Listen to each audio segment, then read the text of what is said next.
Terima kasih Anda masih bersama kami, sudah bergabung lewat saluran telepon Firman Wijaya, kuasa hukum dari Anas Urbaningrum. Selamat malam Mas Firman. Selamat malam, Mbak. Iya, Mas Firman dengan Afi di sini juga ada Tama S. Langkun dari ICW dan tersambung di luar studio iya, ada juru bicara KPK Johan Budi iya. ya. Selamat malam, Mas Johan. Selamat malam. Oke. Baik, Mas Firman, ada sejumlah keberatan yang Anda sampaikan selaku dari kuasa hukum Anas Urbaningrum mengenai uang sitaan 1 miliar rupiah, kemudian paspor, BlackBerry. Sejauh ini apa kemudian Anda sudah mendapatkan klarifikasi dan jawaban dari KPK sendiri? Ya, sampai hari ini kita belum mendapatkan klarifikasi apa-apa. Intinya kan kita tetap menghormati ya langkah-langkah proses KPK walaupun tidak mengurangi hak kami untuk mempersoalkan secara hukum, karena secara universal itu kan memang legal principle itu memang kita punya hak untuk mempersoalkan itu. Apalagi kalau di dalam itu kami melihat dia ada unprofessional proses ya yang membuat kemudian seseorang itu merasakan dirugikan haknya.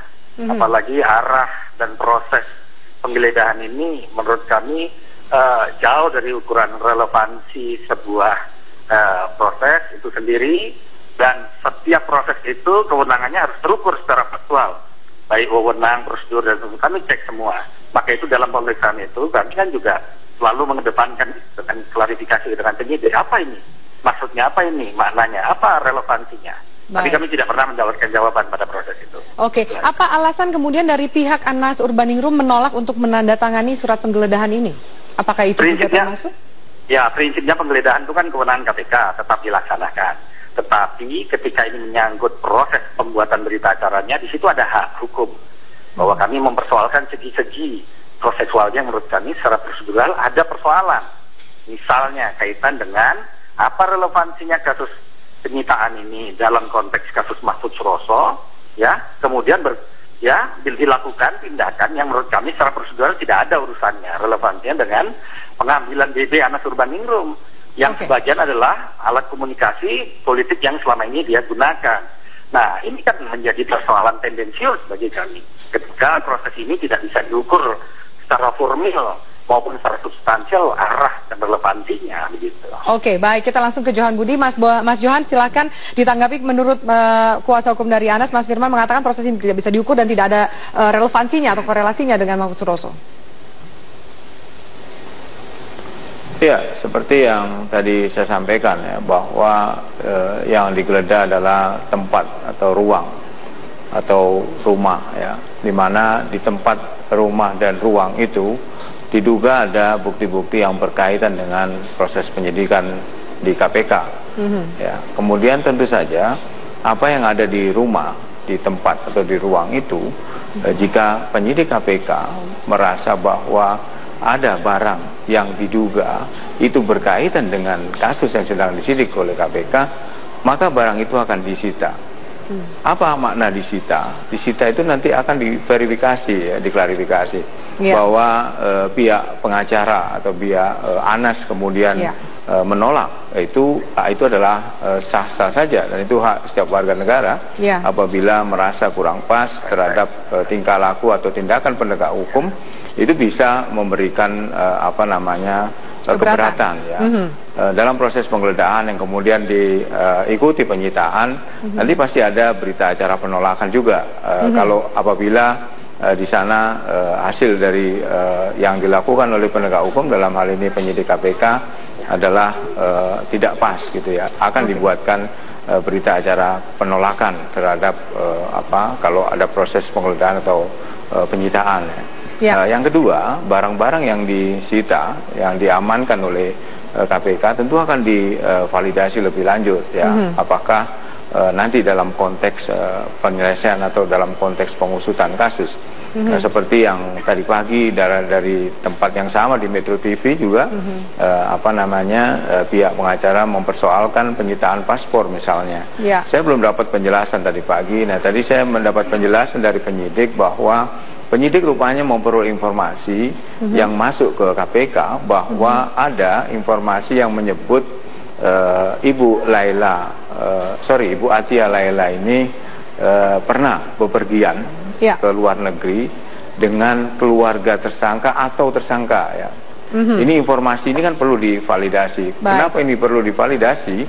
Karena tentu penyidik masih mempunyai bahan atau mempunyai data yang berkaitan dengan proses penyidikan. Karena itu paspor disita. Baik, Mas Johan ditahan dulu, paspor juga dokumen, dan ini bukan hal yang pertama.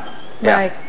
Mas Johan ditahan dulu, kita langsung konfirmasi ke Mas Firman. Mas Firman itu sudah mendapatkan jawaban soal paspor. Salah satu keberatan dari pihak Anda mengatakan bahwa ternyata mendapat informasi Atia Laila pernah keluar negeri bersama atau dengan keluarga dari Mahmud Suroso. Bagaimana tanggapan Anda? Ya, itu kan sah-sah saja. Ya, itu baru sebuah informasi dugaan. Kalau ini judul awalnya oleh KPK mencari jejak, kalau saya boleh pinjam istilahnya Mas Johan, mencari jejak Mahfud Suroso di kediaman Anas. Tapi persoalannya kemudian kalau ada jejak Edi Baskoro, saya rasa itu kan juga informasi yang perlu didalami. Makanya pertanyaan saya kepada penyidik pada waktu itu, kenapa tidak data atau dokumen ini juga diambil? Saya rasa ini kan sebuah pembuktian kalau itu ada relevansinya, wajar dan beralasan juga. Jangan kemudian penyidik KPK terus memilah dan memilih. Ini persoalan memilah dan memilihnya ini yang kemudian kita keberatan.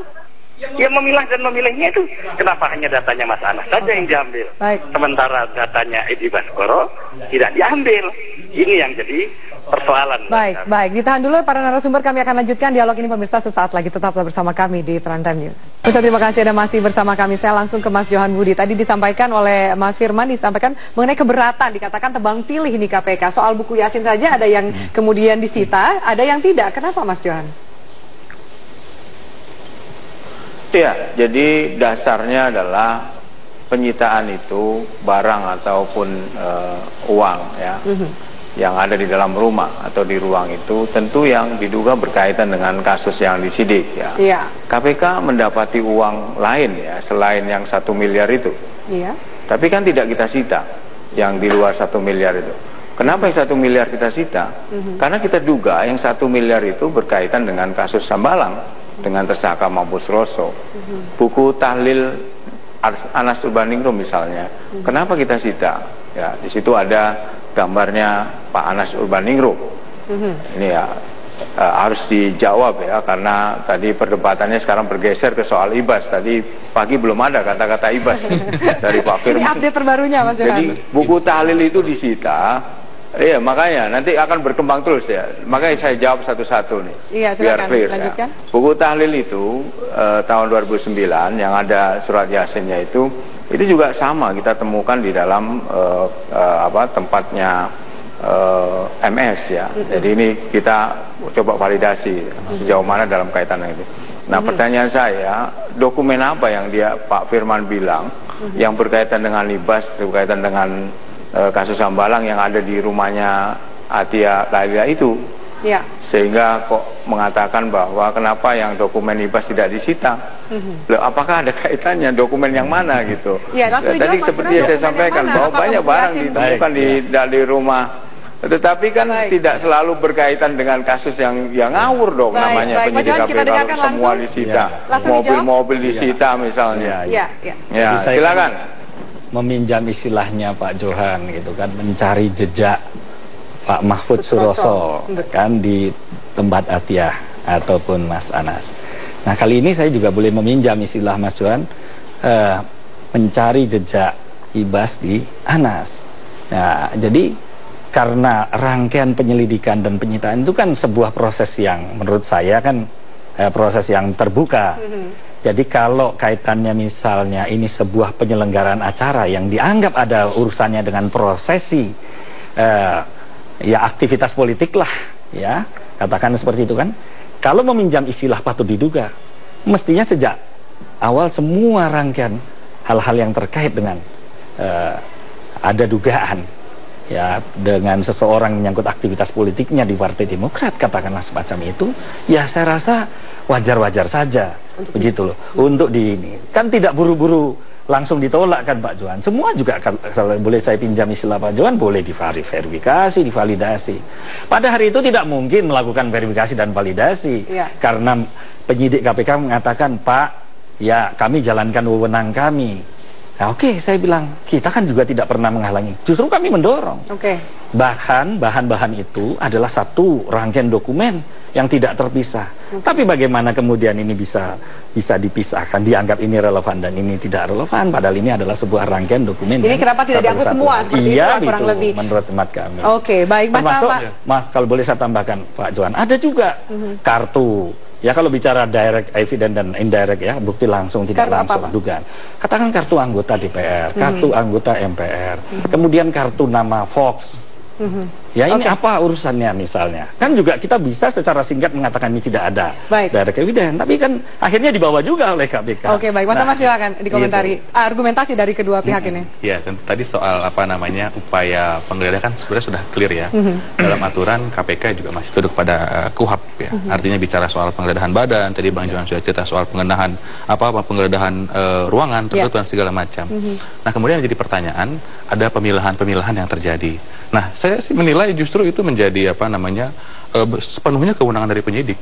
Untuk memilah mana yang dirasa. Ya, betul. Ya sama, ini kan seperti terjadi juga dalam kasus simulator misalnya. Upaya penggeledahan juga kan dipilah. Nggak mungkin kemudian semuanya langsung diangkut. Itu akan kemudian merepotkan dalam konteks verifikasi atau menyusun bukti-bukti yang kemudian memang diharapkan oleh pihak aparat penegak hukum. Jadi saya rasa itu nggak ada masalah. Baik. Saya sepakat itu. Tapi misalnya contoh BB-nya Mas Anas, yang ada 6 biji itu kemudian diangkut semua, kapan memverifikasinya? Ya kan? Penyidik KPK kami akan periksa dulu nanti dan dibawa itu. Jadi pertanyaan kami, kenapa harus untuk yang berkasnya atau dokumen yang terkait dengan Mas Ibas tidak dibawa saja dulu? Soal untuk ini yang jadi soal, bahkan dibuatkan berita acaranya loh. Ini belum diperiksa. Belum dipastikan bahwa ini ada kaitannya atau tidak, tapi langsung dibawa. Kami hampir setengah jam berdebat, namanya proses hukum ya, berdebat mempertanyakan. Pak, kami tidak punya jawaban atas itu. Dan mereka bawa ini kewenangan kami. Jadi hanya sampai di situ dia berbicara kewenangan, tapi bicara tentang proses validasi belum terjadi, apalagi verifikasi. Baik Mas Johan. Gitu. Mau ditambahkan ada 2 hal tadi ya. Yang pertama bicara soal bagaimana barang-barang tersebut diambil. Yang kedua tadi menjawab semua pertanyaan disampaikan oleh Pak Firman. Kenapa diambil? Kenapa ini nggak diambil? Saya rasa kalau penyidik kemudian dia menceritakan, oh Pak, saya ambil BB ini karena A, B, C, dan D, justru di situ dia kena yang namanya membuka rencana penyidikan. Dan itu dilindungi oleh Undang-Undang 14 2008 soal keterbukaan informasi. Itu informasi yang rahasia gitu. Jadi saya rasa soal keberatan-keberatan yang disampaikan oleh Pak Firman, silahkan lakukan upaya hukum jika betul-betul memang merasa apa yang akan dilakukan Mas Firman? Menyembunyikan bukti yang real juga itu juga sebuah penyimpangan. Itu statement yang keras, menyembunyikan bukti yang real. Siapa yang ada katakan menyembunyikan bukti yang real? Karena ini kan bukti ini memang ada di tempat itu. Perkara ini kalau proses ini tidak dilakukan, ini kan akhirnya menyangkut proses validitas sebuah proses. Konstruksi perkara ini kan sudah terbangun. Jadi kemudian tidak asal ambil. Misalnya ada beberapa nama yang sudah jadi tersangka. Dalam konteks gratifikasi, Pak Anas, ya, kliennya Pak Firman sudah tersangka. Kemudian dalam konteks pengadaan barang dan jasa, Mahfud sudah tersangka. Nah, relasi ini yang kemudian diambil. Nah, terus kemudian kalau ditanya posisi Ibas misalkan, tiba-tiba ujuk-ujuk dalam tanda kutip diambil, gitu ya. Nah ini kan juga harus dijelaskan relasinya. Baik, yang menarik juga dengan tidak ditandatanganinya surat penggeledahan. Mas Johan terakhir. Maaf sekali waktu yang sangat terbatas. Mas Johan, apa kemudian implikasi dari tidak ditandatanganinya surat penggeledahan ini? Ya, jadi tentu kalau ditolak ada berita acara penolakan ya. Tentu tidak ada implikasi dari kaitan dengan proses penyitaan. Sama dengan orang yang ditahan, itu juga kalau dia tidak mau menandatangani proses penahanan akan dibuatkan berita acara penolakan penahanan. Tapi ada yang menarik tadi ya mengenai Ibas tadi dari Pak Firman. Tadi ada statement yang jelas betul ya bahwa disampaikan oleh Pak Firman kenapa yang kaitannya dokumen dengan Ibas dan Anas. Loh, kok jadi melebar Ibas dan Anas? Kan sejak awal diskusi kita ini adalah menangani kasus Hambalang dengan tersangka Mahfud Suroso. Kenapa BB Anas disita? Ya tentu kita duga berkaitan dengan kasus yang sedang disidik oleh KPK dengan tersangka Mahfud Suroso. Nanti mungkin kalau sedang menggeledah kasusnya Anas, bisa saja itu dan tidak boleh juga. Kenapa kok semua nggak diverifikasi Itu ada uang-uang juga loh di luar yang 1 miliar itu. Tapi yang Pak Johan kan katanya mencari jejak, Pak Johan. Ada barang-barang yang ada lain. Jejak, Pak Kita kan tidak loh. Kan biasa baik, saja. baik. Bapak-bapak sekalian mohon maaf waktu kita terbatas. Kita akan lanjutkan dialog ini di lain kesempatan. Bukan jejaknya Anas Urbaningrum, Pak Firman. Jejaknya Mahfud Suroso sebagai tersangka. Baik, terima kasih banyak. Terima kasih banyak.